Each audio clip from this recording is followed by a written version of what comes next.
आज का जो हमारा प्रैक्टिकल वर्क है वो है हाफ सबट्रैक्टर के बारे में। हाफ सबट्रैक्टर की जो डायग्राम है, सर्किट डायग्राम, वो कुछ इस तरह से है। इसके अंदर हमने 3 गेट्स यूज़ करने हैं। एक है हमारे पास XOR, दूसरा है हमारे पास नॉट और तीसरा है हमारे पास एंड। XOR की 2 इनपुट्स, इनपुट A और इनपुट B। इसकी जो इनपुट A है वो हमने नॉट की इनपुट बना देनी है, और जो इनपुट B होगी XOR की वो हमने इनपुट B बना देनी है एंड गेट की। और ये जो हमारे पास आउटपुट होगी नॉट की वो हमने इनपुट बना देनी है एंड की A। इधर हमारे पास डिफरेंस मिलेगा XOR पे, और यहाँ पर हमारे पास एंड गेट पे 12 मिलेगा। अब ये हमारे पास ट्रुथ टेबल है, इनपुट A B, एक हमारे पास डिफरेंस और एक 12। जो डिफरेंस आएगा वो हमारे पास XOR पे आएगा, और जो 12 आएगा वो हमारे पास एंड पे आएगा। अब ये इनपुट A 0 B भी 0, तो डिफरेंस 0 और 12 भी 0। सेकंड केस है हमारे पास इनपुट 0 B 1, तो डिफरेंस 1 मिलेगा, 12 भी 1 मिलेगा। अगर इनपुट A हम 1 दे रहे हैं, B 0 दे रहे हैं, तो डिफरेंस 1 और 12 0। और इनपुट A भी 0 है, B भी 1 है, A भी 1 है, B भी 1 है, तो डिफरेंस भी 0 आएगा, 12 भी 0 आएगा। और इसको हम ब्रेड बोर्ड के ऊपर एक्सपेरिमेंट के थ्रू भी इसको प्रूव करेंगे।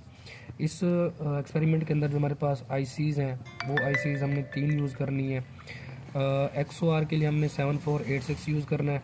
उसके बाद 7404 हमने यूज़ करनी है नॉट गेट के लिए, और फिर हमने 7408 जो यूज़ करनी है वो हमने एंड के लिए करनी है।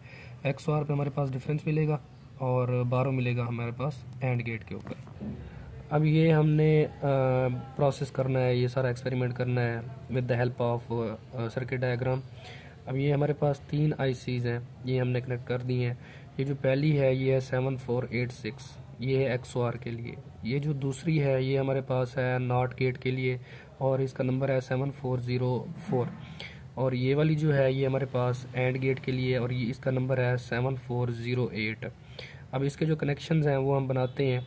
सबसे जो पहला कनेक्शन है वो इनपुट A का कनेक्शन है नॉट की इनपुट A में। अब ये हम इस कनेक्शन को लगाते हैं। अब ये हमने पहला काम कर दिया है कि इनपुट A को हमने कनेक्ट कर दिया है दूसरे गेट की इनपुट A के साथ। ये इनपुट A कनेक्ट हो गया है दूसरे गेट की इनपुट A के साथ। नेक्स्ट जो हमारा काम है वो ये है कि इनपुट B इसी XOR की इनपुट B कनेक्ट करनी है एंड की B के साथ। तो ये दूसरे गेट की इनपुट B कनेक्ट करनी है एंड की B के साथ। तो एंड की B हमारे पास यहाँ पे है, तो ये यहाँ पे अटैच कर देंगे इसको।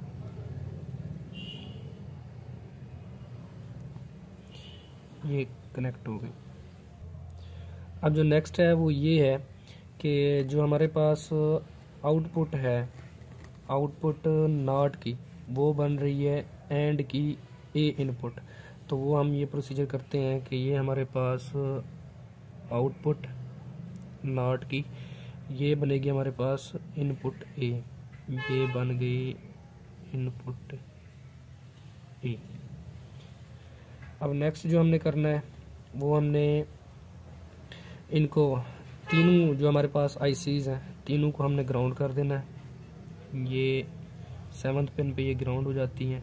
ये एक को ग्राउंड कर दिया, और ये दूसरी को भी हम ग्राउंड कर रहे हैं। ये दूसरी भी ग्राउंड हो गई। इसी तरह तीसरी को भी हमने ग्राउंड करना है। ये तीसरी भी हमारे पास ग्राउंड हो गई।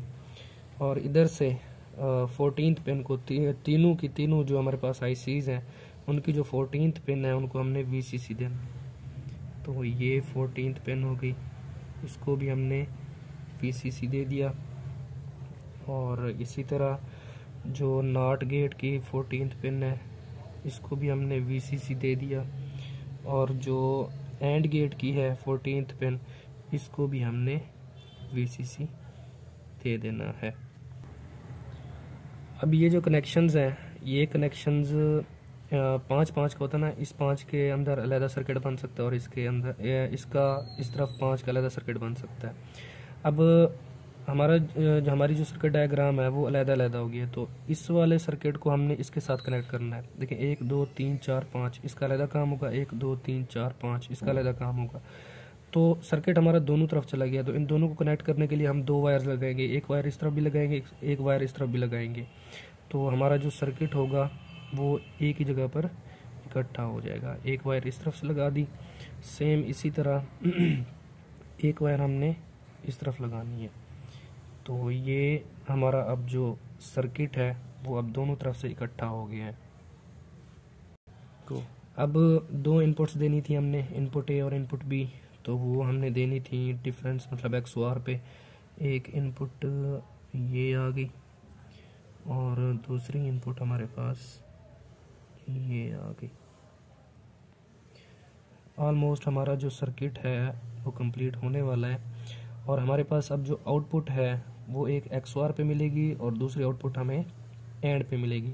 अब आउटपुट के लिए मैं डायरेक्ट जो है ना थर्ड पिन के ऊपर, थर्ड पिन पे हमें आउटपुट मिलती है तो मैं डायरेक्ट LED लगा देता हूँ। तो एक आउटपुट हमारे पास ये आ गई और दूसरी जो आउटपुट है वो हमें मिलेगी यहाँ पे। तो ये थर्ड पिन पे मैं लगा देता हूँ, ये हमारे पास एक आउटपुट ये आ गई। अब जो अगला हमारा काम है वो हमने ट्रुथ टेबल को प्रूव करना है। फर्स्ट केस में तो 0 0 सब 0 मिलेंगे। सेकंड केस हम करते हैं कि ए को 0 करें, बी को 1 करें। तो ए को मैं पहले 0 कर रहा हूँ, ये ए हो गया 0 और बी को करना है 1, तो बी हो गया 1। तो हमारे पास जो डिफरेंस है, डिफरेंस तो हमें XOR पे मिलेगा और जो बारो है वो भी 1 होगा, डिफरेंस भी 1 होगा, बारो भी 1 होगा, मतलब दोनों जो लाइट्स हैं वो ग्लो करेंगी। तो मैं अब बैटरी दे रहा हूँ तो दोनों लाइट्स ऑन हो गई। तो ये हमारा एक्सपेरिमेंटल वर्क, ये जो ट्रुथ टेबल है या यहाँ तक हमारे पास प्रूफ हो गई। नेक्स्ट हम करते हैं, नेक्स्ट है कि ए हमने 1 करना है और बी हमने 0 करना है।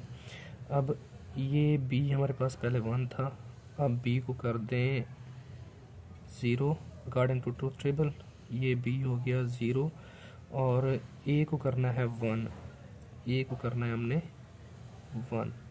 तो ट्रुथ टेबल के मुताबिक जो डिफरेंस है वो 1 हो जाएगा। 1 हमें मिलेगा XOR पे, XOR मतलब फर्स्ट गेट पे जो हमारे पास लाइट होगी वो ग्लो करेगी XOR पे, सेकंड वाली में तो ये ग्लो कर रही है, तो ये भी प्रूफ हो गया। अब हम करते हैं लास्ट वाला कि ए भी 1 बी भी 1, तो डिफरेंस भी 0 होगा, बारो भी 0 होगा। तो ए पहले से ही 1 है, बी को मैं यहाँ पे 1 कर देता हूँ, बी भी 1 हो गया, तो डिफरेंस भी 0 मिलेगा, बारो भी 0 मिलेगा, मतलब दोनों लाइट्स ऑफ ही रहेंगी। तो ये मैं बैटरी के साथ कनेक्ट कर रहा हूँ, तो रिज़ल्ट देखते हैं। तो हमारे पास देखें ये ग्लो नहीं कर रही, तो इसका मतलब है हमारा एक्सपेरिमेंटल वर्क जो है ये प्रूफ हो गया है कि लाइट दोनों तरफ से, डिफरेंस पे भी 0 है और बारो पे भी 0 आ रही है। यहाँ पर हमारा ये प्रैक्टिकल कंप्लीट हुआ।